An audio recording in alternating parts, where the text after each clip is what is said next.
Hello.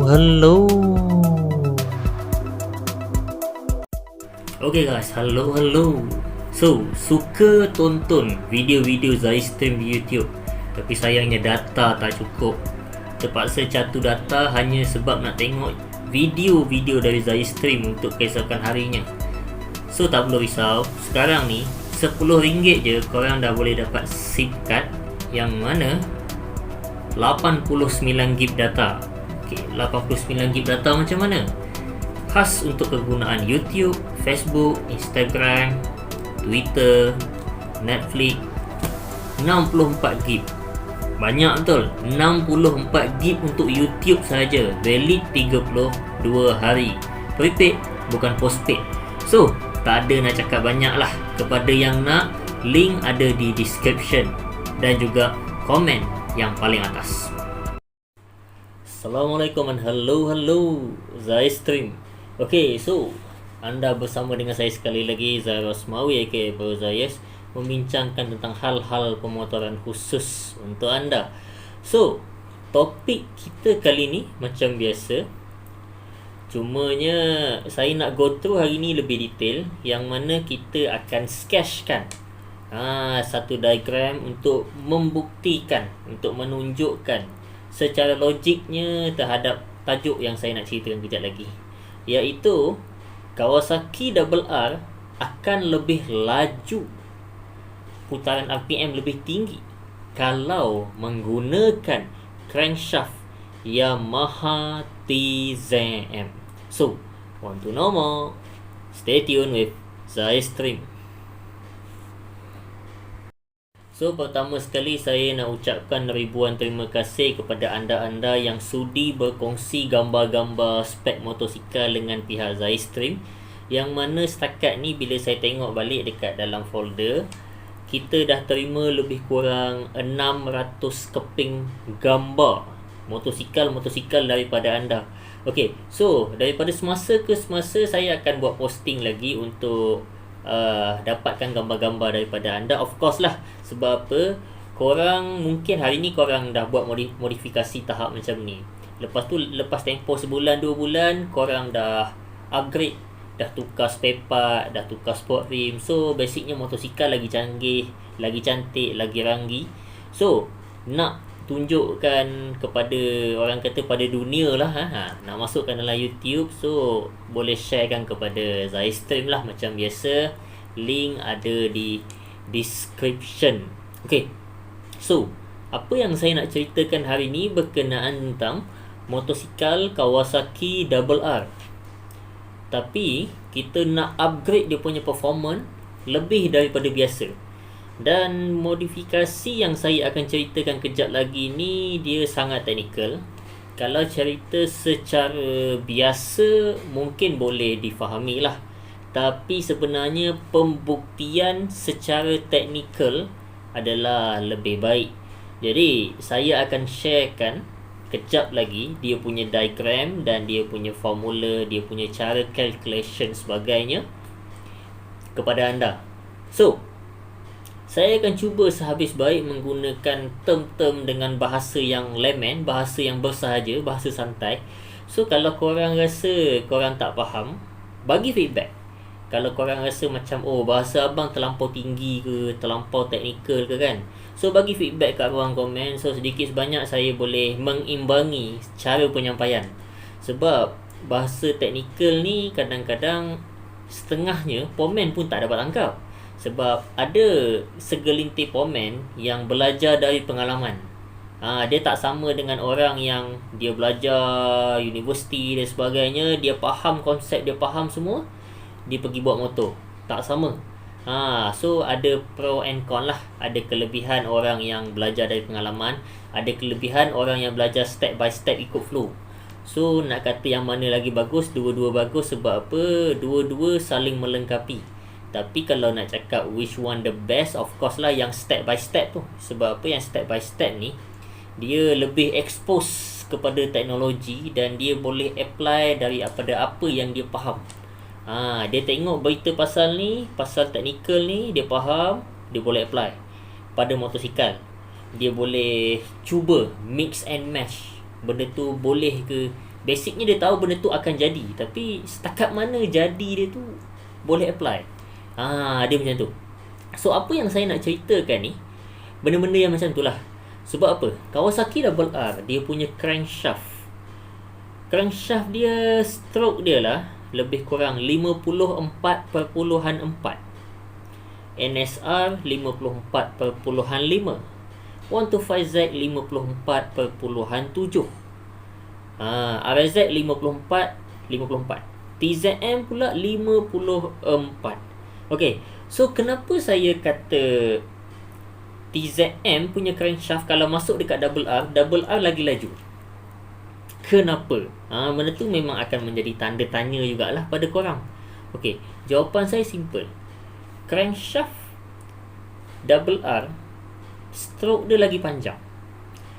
Kalau crankshaft TZM, stroke dia lagi pendek. Kalau kita tengok dunia modifikasi kat dalam Malaysia ni, boleh kata semua orang tergila-gila untuk naikkan jumlah stroke. Sedangkan stroke yang pendek boleh memberikan manfaat yang sangat-sangat bagus pada RPM tinggi. Sebab saya akan buat comparison berdasarkan motosikal yang orang kata untuk spek satu silinder paling laju dalam dunia. Okey, dan orang kata logiknya untuk saya buat comparison ni memang logik. Sebab kalau kita tengok dekat dunia luar, jangan kita tengok dalam Malaysia je, tengok dekat dunia luar juga, perbandingan, experimentation yang dibuat, orang kata comparison, semua tu dia akan compare mengikut kelas. Dan perbandingan antara kelas yang lebih tinggi dan kelas yang lebih bawah.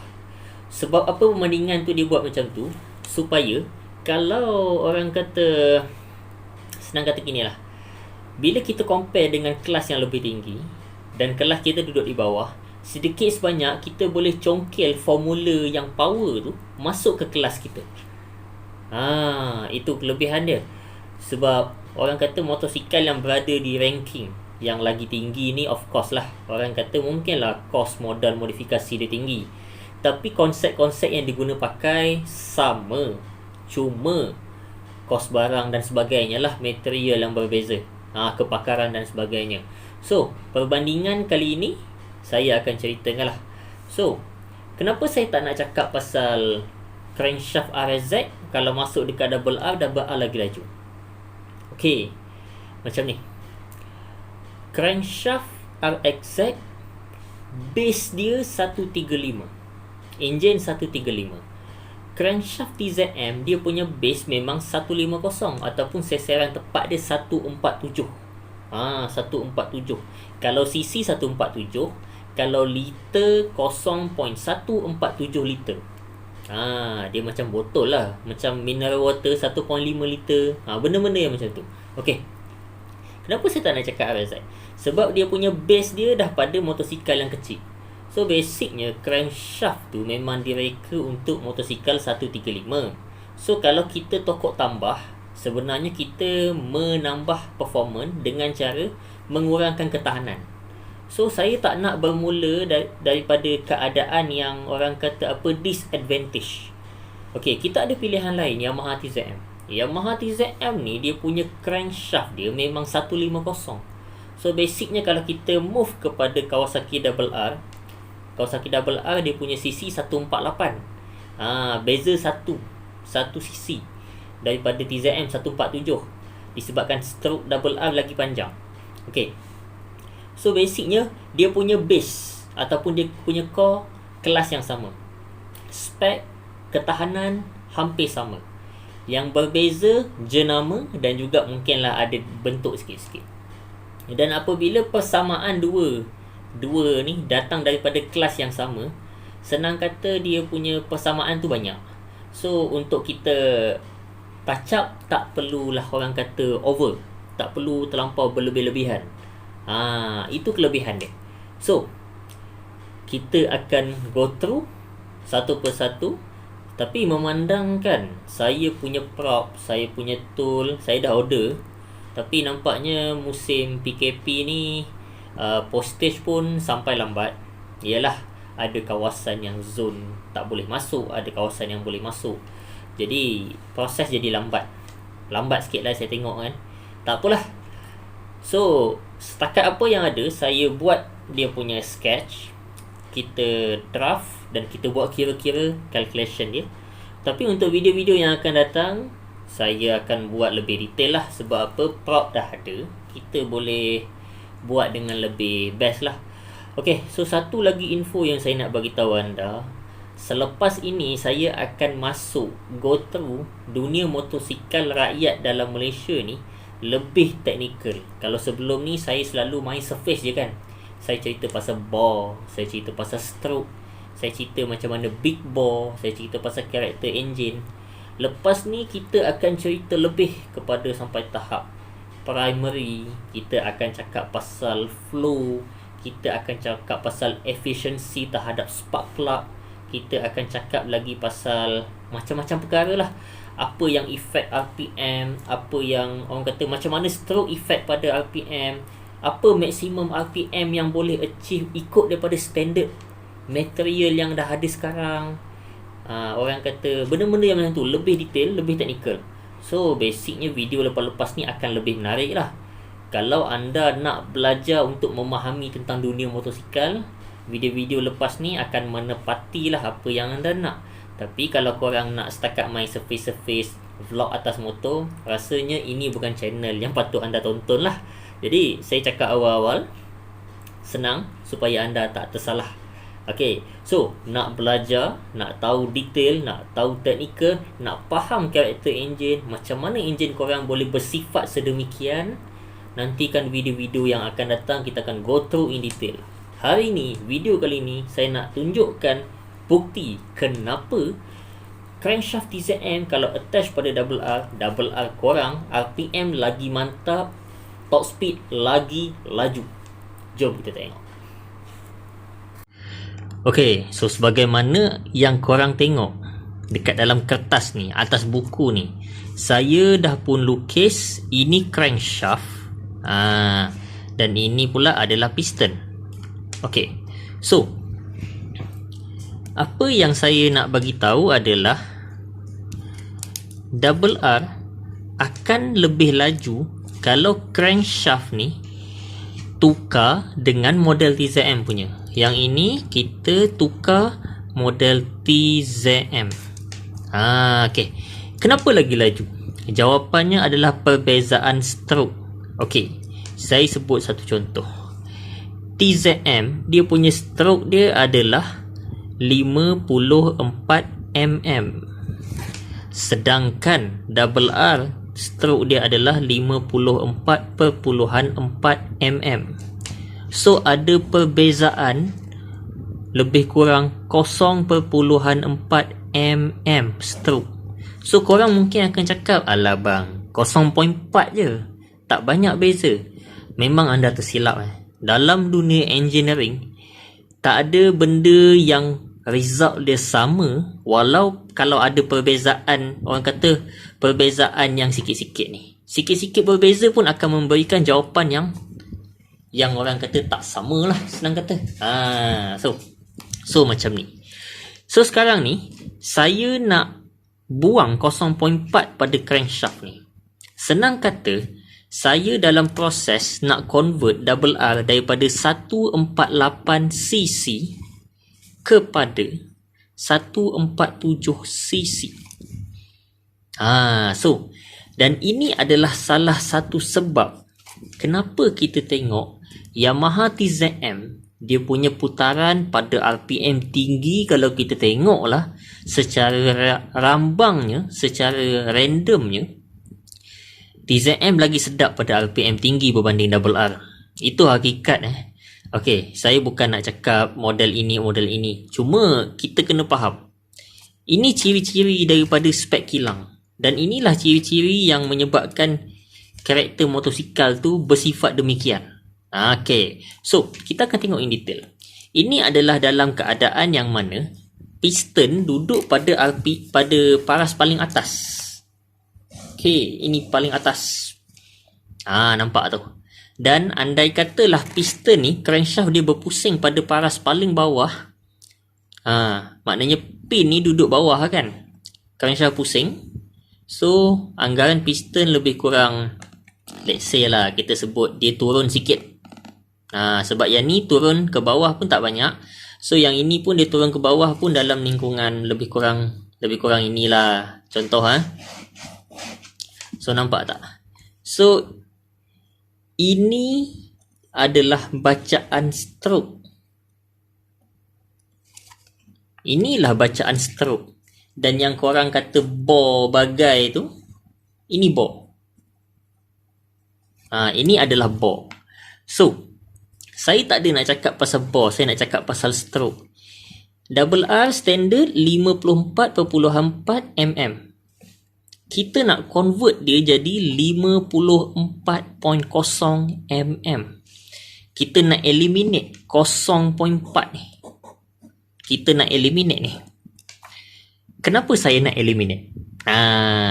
Kenapa saya nak eliminate? Itu yang menjadi tanda tanya. Sebab apa? Kalau korang nak tahu, sesebuah motosikal, ini bukanlah orang kata satu formula, tapi ini merupakan satu standard ataupun benchmark pada tahun 2020 ni lah. Yang mana pada lingkungan stroke tertentu, enjin boleh berputar maksimum RPM dia sekian. Okay, so kejap lagi saya akan ceritakan berapakah maksimum RPM kalau double R tu masih mengekalkan crankshaft double R. Tapi kalau kita dah tukar pada TZM, berapa maksimum RPM dia boleh dapat? So kalau korang tanya kan, bang macam mana nak tukar apa bang? Okey, jawapan saya macam ni. Piston, pakailah piston double R. Okey, connecting rod, kalau boleh pakai connecting rod double R ni pada Yamaha TZM, pakailah. Sebab apa? Dekat sini dah satu, orang kata dia dah satu part yang bercantum. Jadi dah tak payah modified. Cuma pada bahagian ni lah orang kata kena modified sikit. Tapi tak ada masalah, sebab setakat size pin dekat crankshaft ni, benda ni boleh buat. Maknanya modifikasi tak terlampau susah. Sebab ini bukan cerita kita nak balut crankshaft ataupun cerita kita nak tambah berat crankshaft, tak. Kita cuma nak tukar crankshaft sahaja. Dan tugas kita nak padankan yang piston dengan connecting rod ni dengan crankshaft TZM. Ini double R, ini TZM combine. Lepas tu problem yang seterusnya adalah mungkinlah kan korang akan tengok bearing crankshaft tu lah padan tak padan. Situlah kot kena ada modified sikit. Okay. So macam mana? Okay, saya dah letakkan. Ini formula dia yang kita akan tengok lah. Kita akan buat kira-kira. Okay, so formula yang saya nak gunakan, dia punya formula asas dia adalah formula piston speed ataupun senang kata kelajuan piston. Yang mana formula dia 2 didarabkan dengan nilai stroke didarabkan dengan nilai RPM. So RPM ni kalau korang nak tahu, ianya adalah revolution per minute. Okay, so nampak tak? Kita dah mula masuk go lebih dalam pasal motosikal. Dan yang 60 ni apa? 60 ni saat. Sebab apa? Ini minit. Kita akan convert kepada saat. Okay. So, simple macam ni. Video dia, perbandingan yang saya buat adalah dengan ini. Ini benchmark yang saya pegang pada tahun 2020. Okey, benchmark ini adalah jumlah dia tak samalah. Benchmark ni tak sama kalau korang tanya pada tahun 2003-2004.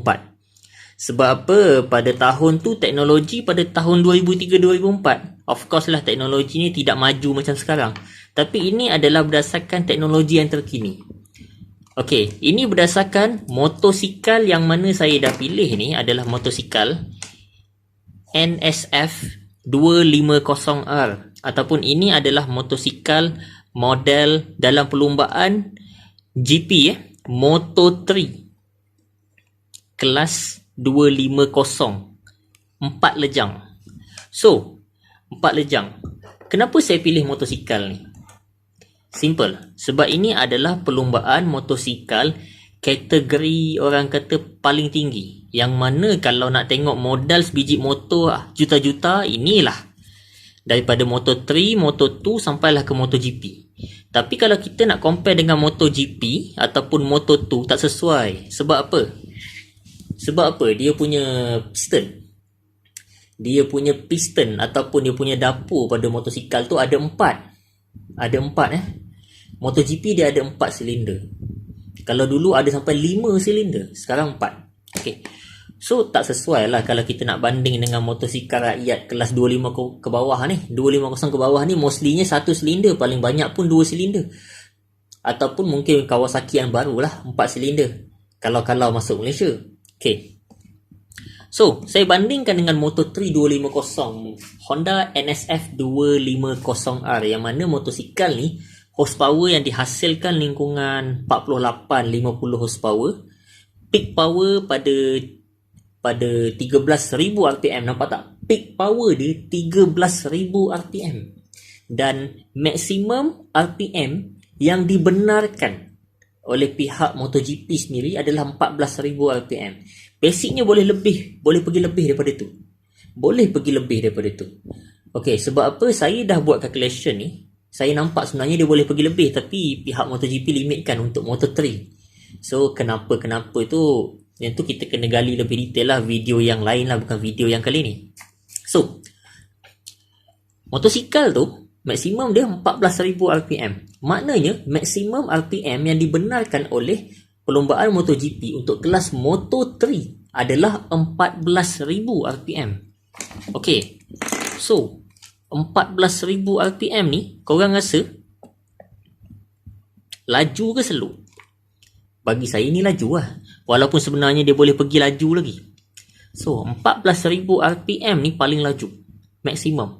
So berapa kelajuan piston kalau enjin berputar pada 14,000 RPM?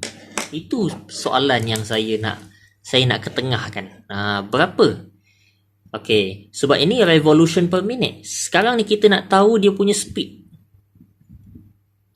Dia punya speed tu maknanya SI unit dia MS lah. MS -1. Wow, sangat detail lah. Okey, tak apa, relax. So maximum speed untuk Honda NSF 250R ni, saya dah kira-kira lah, pada benchmark 14,000 RPM ni lingkungan 24 meter per second.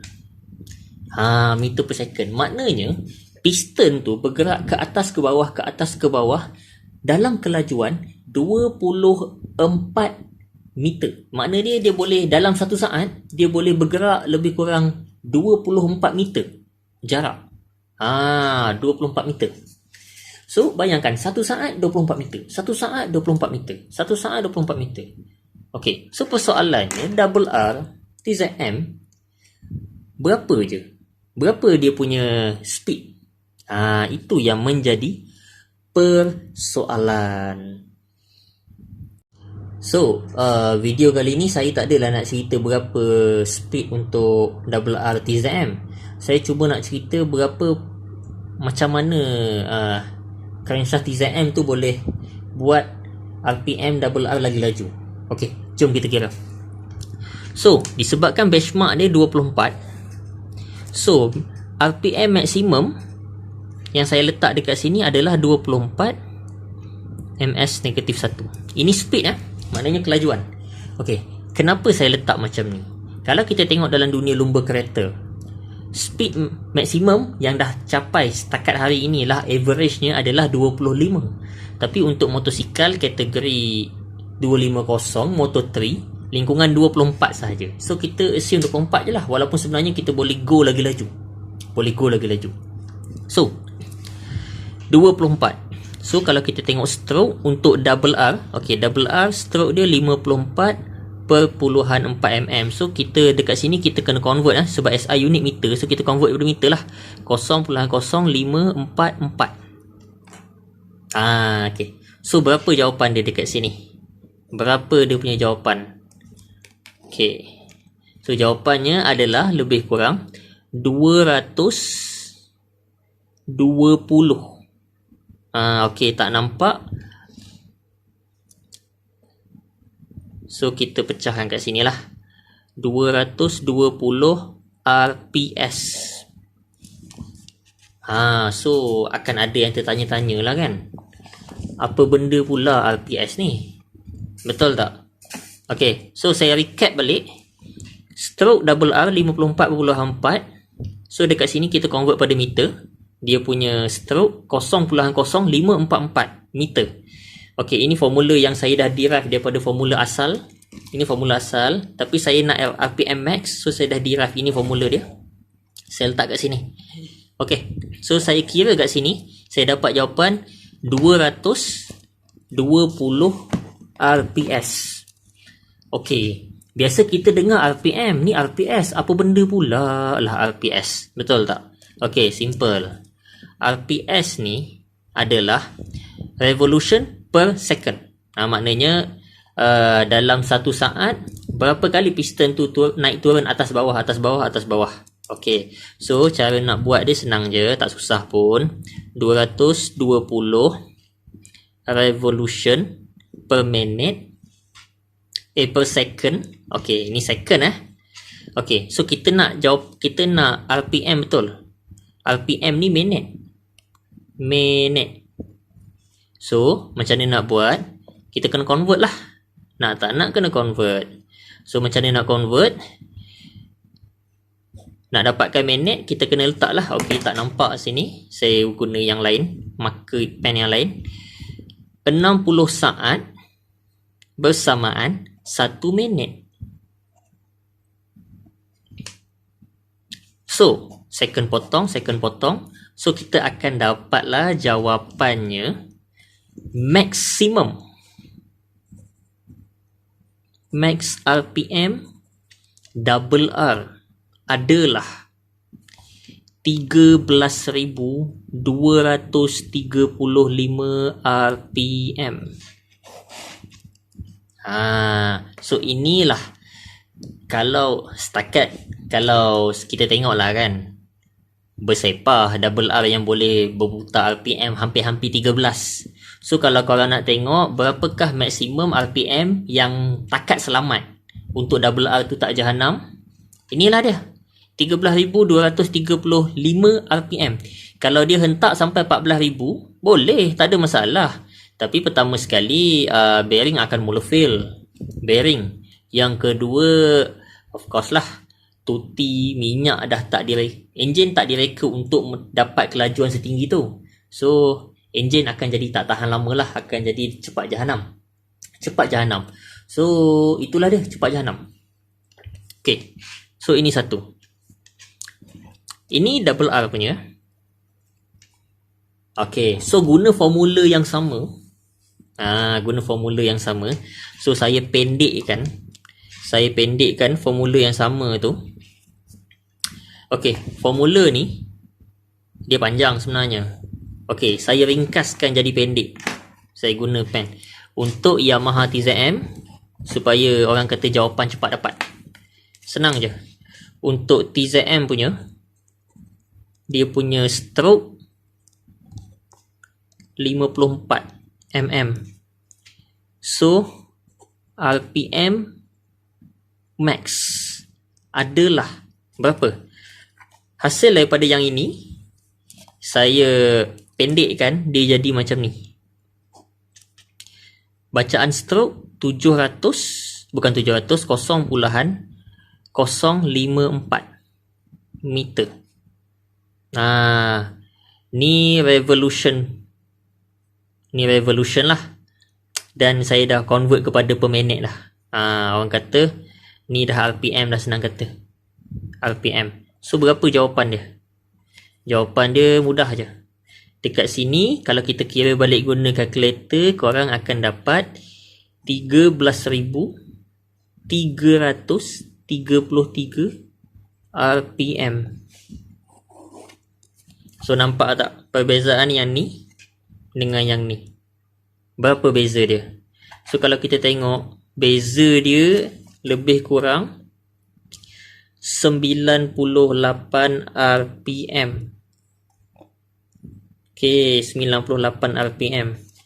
So untuk motosikal yang suka, orang kata rev meter, orang kata berputar pada RPM yang lebih tinggi, formula dia, pendekkan nilai stroke, korang akan dapat RPM yang lebih tinggi.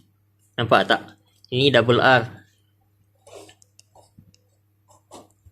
yang ini TZM. So jangan disangkakan motor lama tu tak power. TZM tu power. Cuma ialah, kalau setakat nakkan orang kata apa, compression, nakkan compression ratio yang kuat pada RPM rendah, sebab tu diwujudkan sistem power valve pada motosikal 2 lejang kelas 150. Tapi kalau nakkan RPM yang tinggi, stroke perlu dipendekkan. Malah kalau kita tengok teknik ini, apa yang saya ceritakan ini telah pun diaplikasikan oleh tim Yamaha yang disertai oleh Valentino Rossi sendiri. Valentino Rossi dia masuk Yamaha 2004. Pada tahun 2005, okey, ada satu masalah motor tahun 2004 Yamaha M1 tu. Top speed dia 339 kmh. Laju, tapi Honda lagi laju. Honda 343, Ducati 341. Perbezaan 1 km, 2 km, 3 km, 4 km ni menyebabkan Yamaha M1 tu boleh dipintas di laluan lurus. So apa yang engineer Yamaha buat? Engineer Yamaha dengan bijaknya telah memendekkan stroke. Okey, bila dia pendekkan stroke, untuk counter balik jumlah cc yang dah berkurang, dia besarkan sikit saiz bore. So enjin dapat berputar 2000 RPM lagi tinggi. So nampak tak? Daripada video kali ni, korang akan dapat gambaran sebenarnya macam-macam benda kita boleh buat. Apa akan jadi pada Kawasaki Double R kalau kita masih menggunakan crankshaft yang sama, crankshaft Double R, tapi kita pendekkan nilai stroke dia? Apa yang akan terjadi? Kita pendekkan nilai stroke, kita besarkan saiz bore. Agak-agak boleh tak Double R tu berputar pada RPM 15,000 RPM? So kalau nak kata pendekkan nilai stroke, susah tak? Sebenarnya kita kena tengok crankshaft tu sendirilah macam mana. Tapi kalau boleh buat, basicnya kalau boleh buat lah kan, kita kedalamkan lagi pin antara crankshaft dengan connecting rod tu. Kita dalamkan lagi, crankshaft akan lebih stable. Itu satu perkara yang menarik lah. Bila lagi stable, RPM lagi tinggi, dia lagi balance, lagi tinggi. Dan secara tak langsung disebabkan sistem dah balance, RPM bawah kita rasa macam mendap. Tak mendap, kita ada power valve. Kita boleh counter balik dengan cara apa? Kita skim head. Itu. Banyak benda lah boleh cerita, senang kata. So untuk video-video yang akan datang, kita tak bermain dengan surface dah. Kita akan main dalam, sangat dalam. Macam ni lah contohnya. So nantikan video-video yang akan datang. So kalau korang tanya kenapa crankshaft TZM lagi laju pada Double R, inilah puncanya. Crankshaft TZM stroke dia pendek, dan saya dah pun buktikan dengan pengiraan.